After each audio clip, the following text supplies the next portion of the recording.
Okay, here we go. I am live. Hey everybody, Jeff Jansen here. Today is October 1st, 2018. It is a Motivational Monday. How's everybody doing today? I am actually at the Illinois Veterans Home down in one of their gazebo areas that overlook Lake Illinois. If y'all ever want to know what Lake Illinois is, if you look up from the air, this lake is in the shape of the great state of Illinois.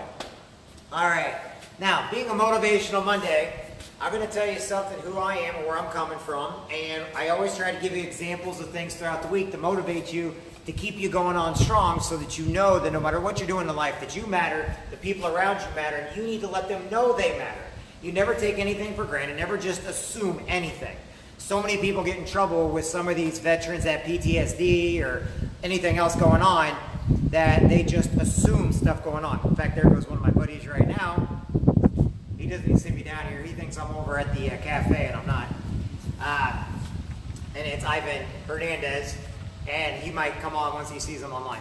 Anyway, what I want to go over with you real quick is at the end of the month, and this is an example of me, but I also have teams all over the United States. And so when I give presentations and when I try to motivate you, there's a reason for it, okay? The first reason is I'm trying to get you out of your shell. I'm trying to get you to understand that no matter what you do in life, sometimes you have to go hard, you have to go strong, and you have to be a fighter in life. You have to know that there are some things in life where you have to remain calm and patient. Other times in life, you have to go all out. Now, I've got one of my good friends, one of my best friends, one of my Marine Corps brothers. He is basically a world champion MMA fighter.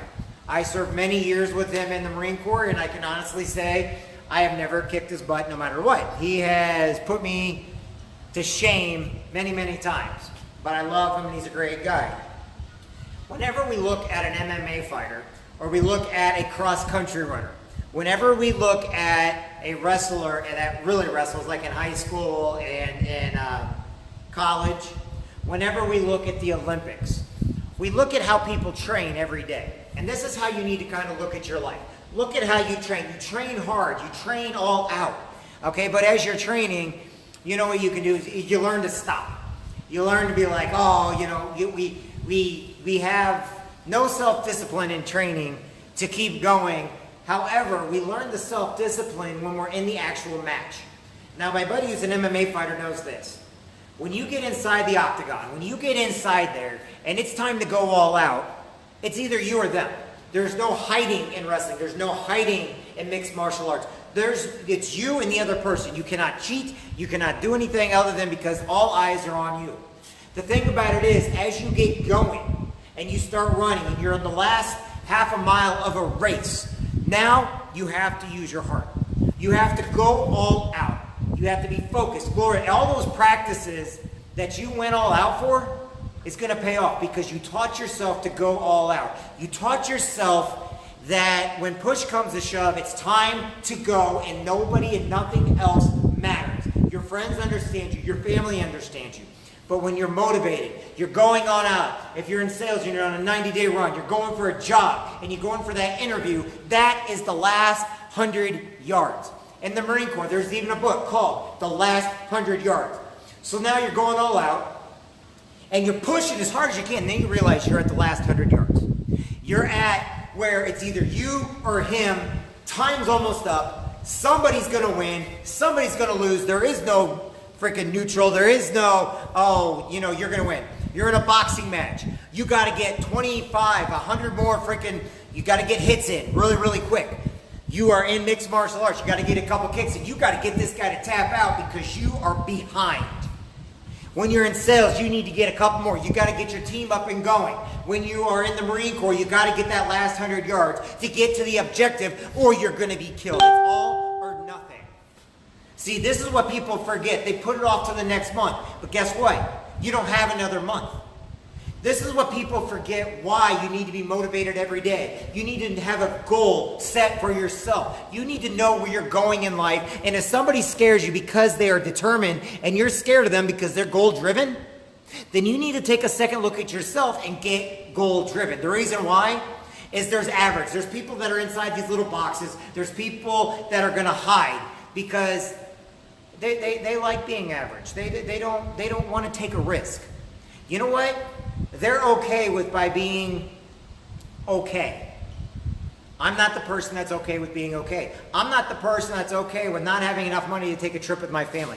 I'm not the person that wants to freaking worry every single day at the end of the week where I'm going to get money to get food from. I'm not the kind of person that's going to go into college and waste money and all of a sudden go out and be like, oh, nothing happened.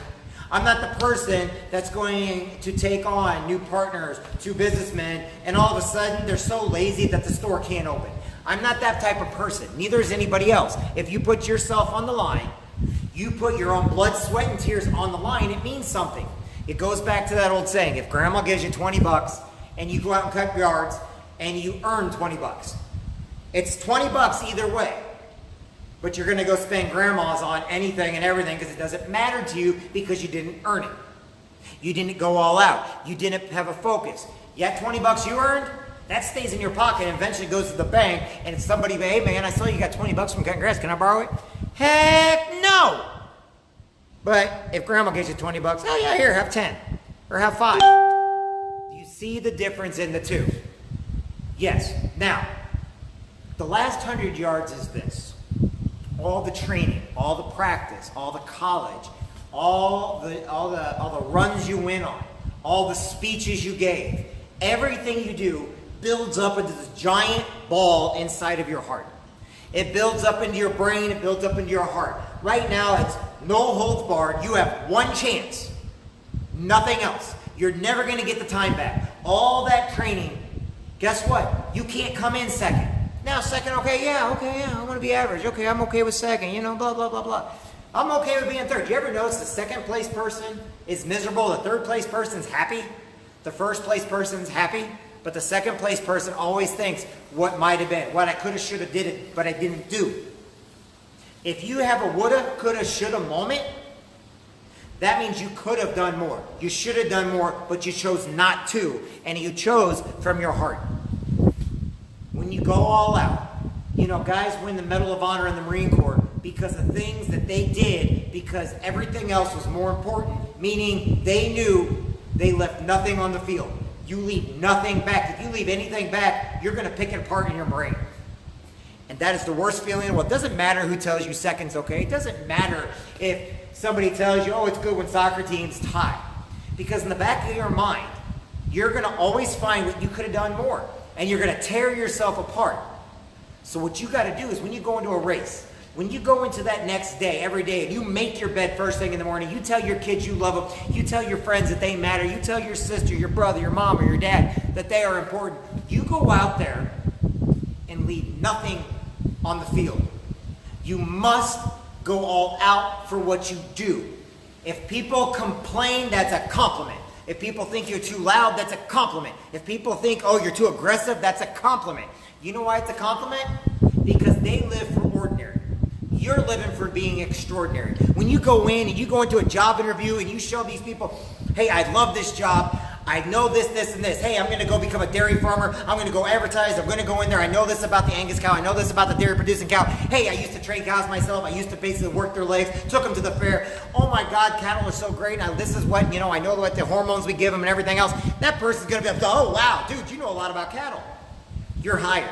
If you go in there and be like, well, I never worked here before, but my resume says that I was an intern at a doctor's office and I don't really care, you're not going to get the job.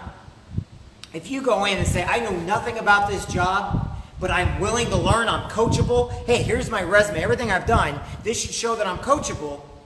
Tell me, what does it take for me to get this job with you today? And let me tell you this, I'm so excited to work here. I'm so energetic. I love the idea that I can do more for you. Let me benefit your company.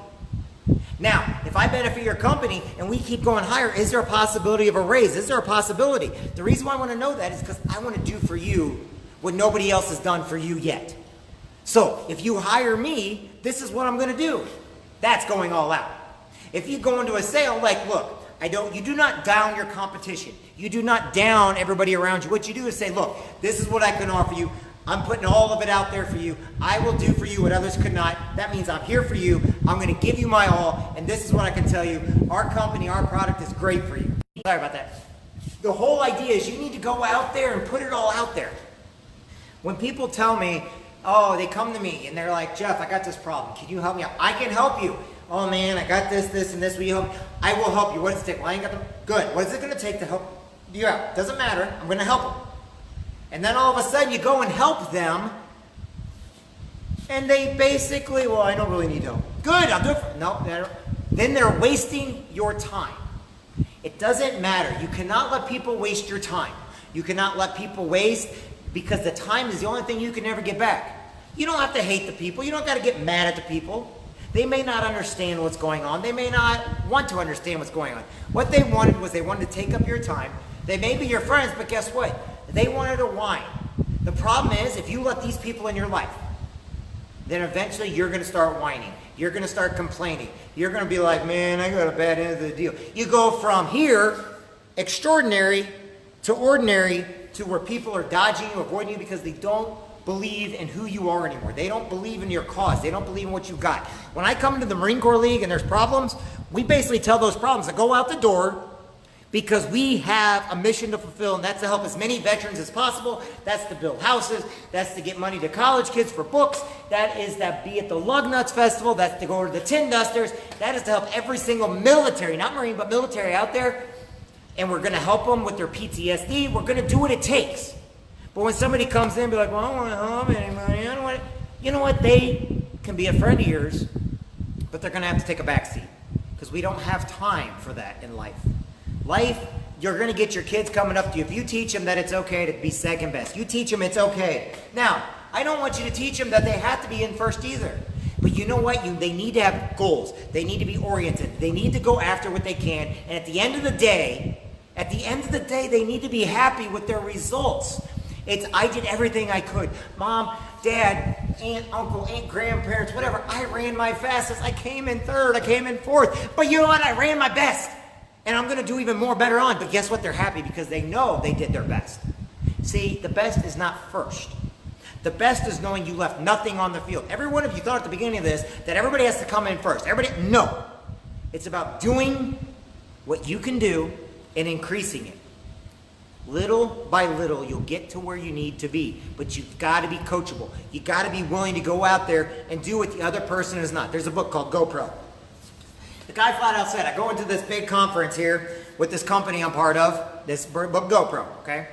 And he goes, man, there's like thousands of people here. And man, it's like going to a Tony Robbins thing, okay? Or a Grant Cardone, or a Brian Carruthers, or a Jeff Bell something. And they're in there and they're like, yeah, rooting and hollering, yeah. This is not the time to get educated. This is the time to get motivated for what you're doing.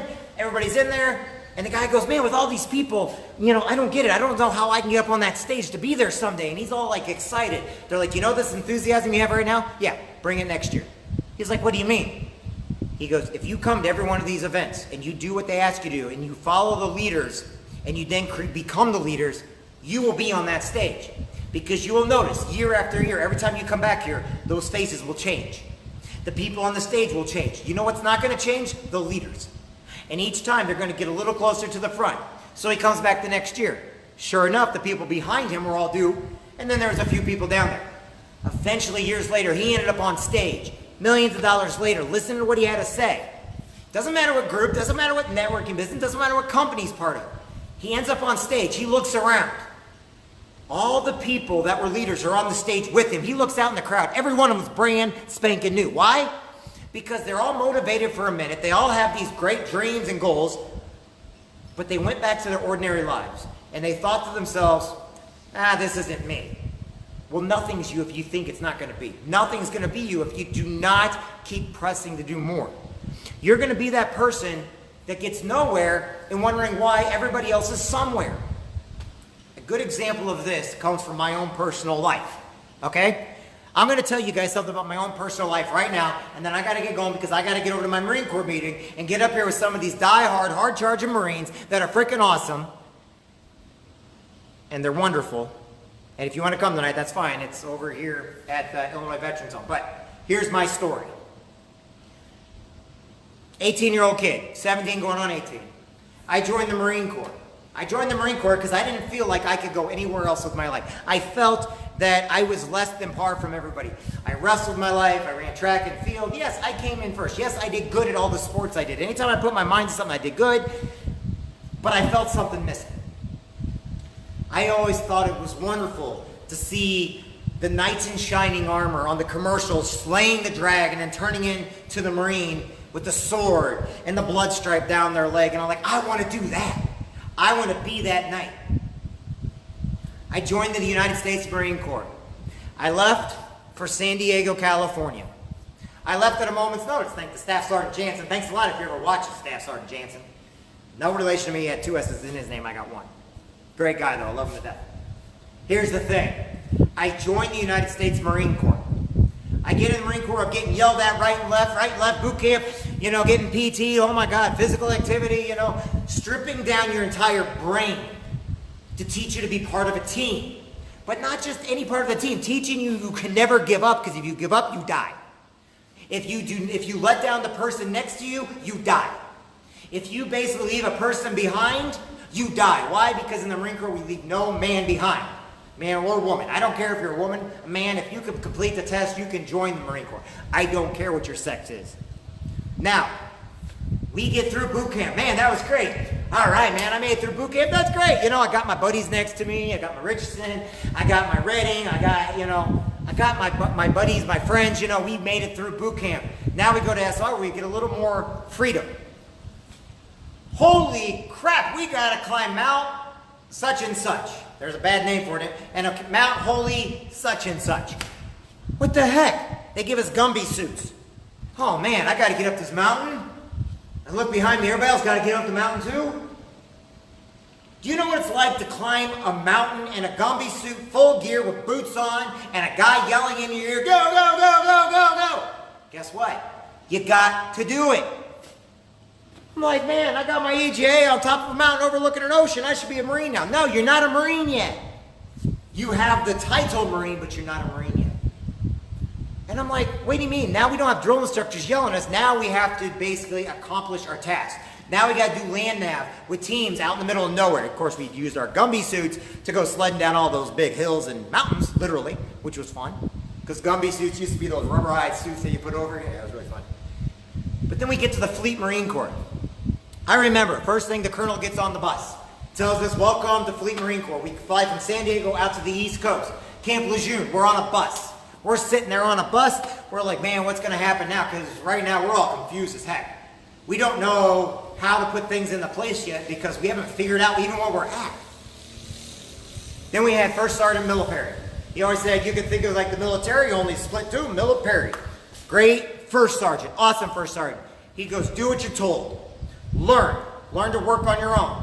Get out there, be sociable, but always know this, never stop learning, never stop training. You're in the infantry. Gentlemen, welcome to the Fleet Marine Corps.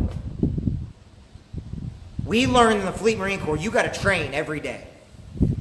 But here's where it comes weird. When I was in there, I thought the world was passing me by back home. I thought my town was moving at a pace unbelievable. I'm like, man, I miss home. I was being trained so much. We were working so hard. We were passing our limits that we were breaking down inside. Because now all of a sudden, we're not seeing home. Now all of a sudden, we're getting deployed down to Panama. We're getting deployed to Greece. We're getting deployed to Kosovo. We're getting deployed on ships. We're going over to CAX. We're going over to Bridgeport. We're basically moving at the speed of light. And here's the problem. We're thinking the whole time, every one of us is thinking, man, how everybody's going fast for me. I'm doing nothing with my life. I'm doing nothing with my life. By the way, while I'm also doing college, so is almost everybody around me. We're going to Marine Corps University. We're taking all these different courses and everything else. We're on ship taking courses. We're doing everything to try to catch up with our hometown. So we get back and we go home. And you know what we learned? We learned we've pushed beyond our business. We're not ordinary anymore. We became extraordinary without realizing it because we're all doing it together. When we go home now, the same trucks sitting on the same corner collecting dust, a little bit more dust. The same people at the same jobs going there every single day. The same drama, the same gossip. And you look back and you're like, wait a minute. Why was I so worried about that? Why was I so worried that everything's passing me by? I'm extraordinary because I chose a life where I think I'm ordinary. But because I chose and I made a few different decisions in life. So then we get out to college, easy to go. Now so we get into business, it's easy. All of a sudden we got to go talk to people, it's easy because now we got something to focus on. But we know that we cannot be ordinary anymore. That's what I'm telling you. Every one of you is living in this world where you think you're ordinary. You're living in a box because you're nervous of getting outside the box. You're nervous of getting outside your shell. But the fact remains this. You are extraordinary. The fact is this. If you push yourself, you'll get there. You will achieve your goals. You'll achieve your limits and you'll get what you want. My name is Jeffrey Jansen. I got to get over to the Marine Corps meeting. I'm pretty sure I'm probably already late.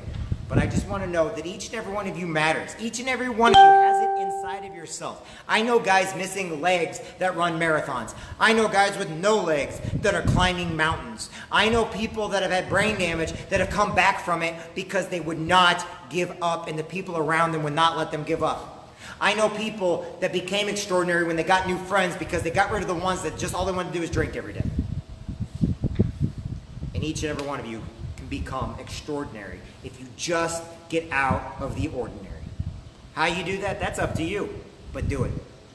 Talk to everybody later. God bless everybody. We will see you on the far side.